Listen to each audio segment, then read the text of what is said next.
Hello and welcome to my first YouTube video. My name is Indes. Some of you may have seen me in Elijah's videos. Today I'm going to be giving you 3 tips on how to build a balanced team in Axie Infinity. Tip number 1 is to have at least one zero cost energy gain move in your team. This could be a Nemo, a Cottontail or a Leafbug. This will help you to have energy throughout the mid to late game, giving you more options to outplay your opponent. Tip number 2 is to cover at least 2 of the 3 of the rock paper scissors of damage.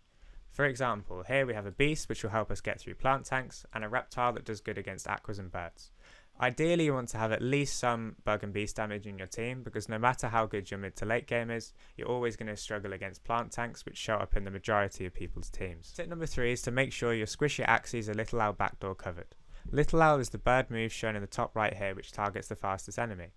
This is especially effective when the opponent's beast or bug is not covered by a faster Axie on their team, because the bird can swoop in and get the kill before the beast is able to get the tank out of the way. For example, in this team, the frontline Aqua is 57 speed and the midline beast is only 43 speed.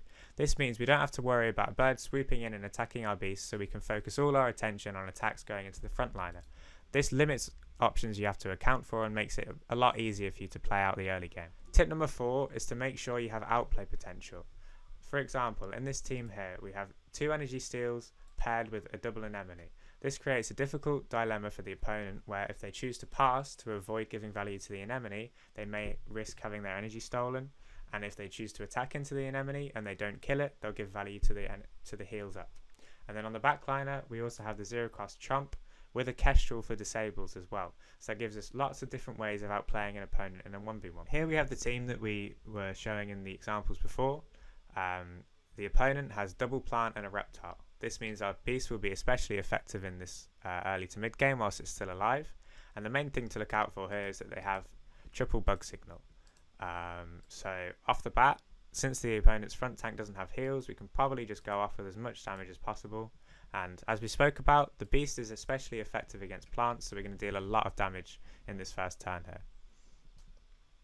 So the opponent's caught with a yam and then 2 antennas, which is good for us because now we've seen 1 set of antennas, so we've only got to look out for 1 more set and then we can safely pass in this mid game. Okay, so we don't really have many options here.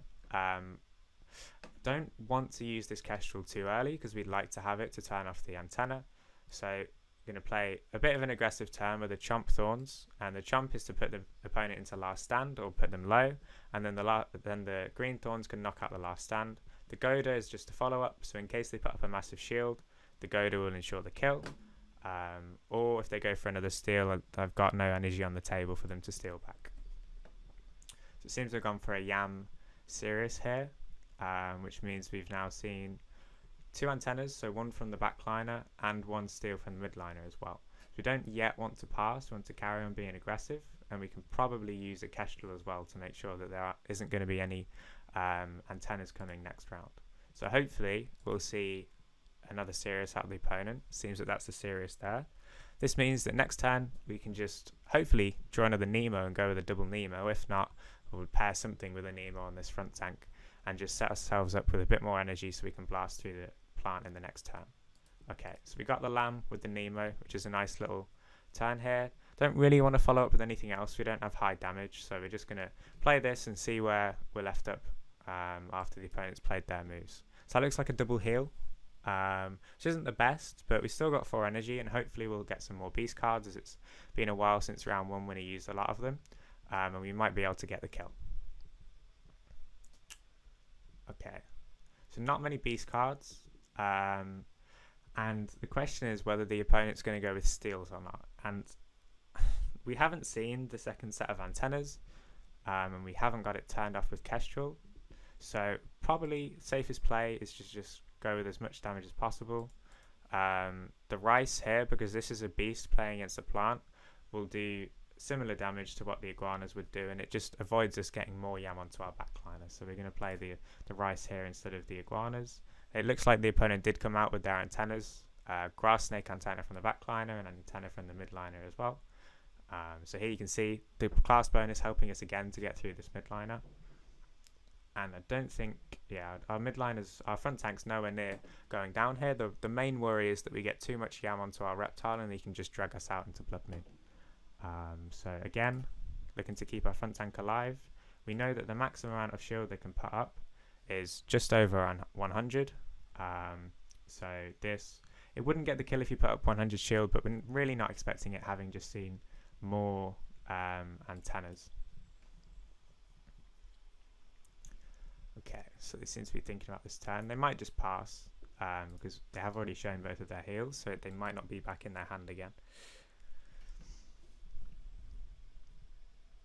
Okay, so that's a yam, and then I think that is, what does that look like?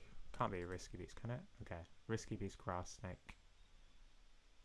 Alright, so again, in a solid position, our tank still hasn't died, and this is the advantage of having an anemone tank when the opponent doesn't have a lot of damage. So you've seen here, we've just kept it alive throughout the game, limited their energy with steals, and they haven't really even been able to get through here. And the only way we really could have lost this match was if we used too many cards from our reptile, got a lot of poison ticks, and instead of the beast being low health here, it could have been our reptile ticking down to half health.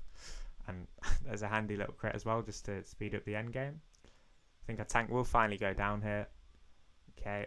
And I think we just got enough damage to finish off the match. Worst case is they do survive in the next round, we can just trump beneath and finish them off. Okay, should be enough to kill. Okay, and there we have it. So although the opponent did have 2 plants and a reptile there, I hope that this video highlighted that most players will have a plant on their front tank, so that extra beast bug damage really helped us just to get through and control the match there. I hope you all found this video helpful. Feel free to like and subscribe, and I'll see you in the next one.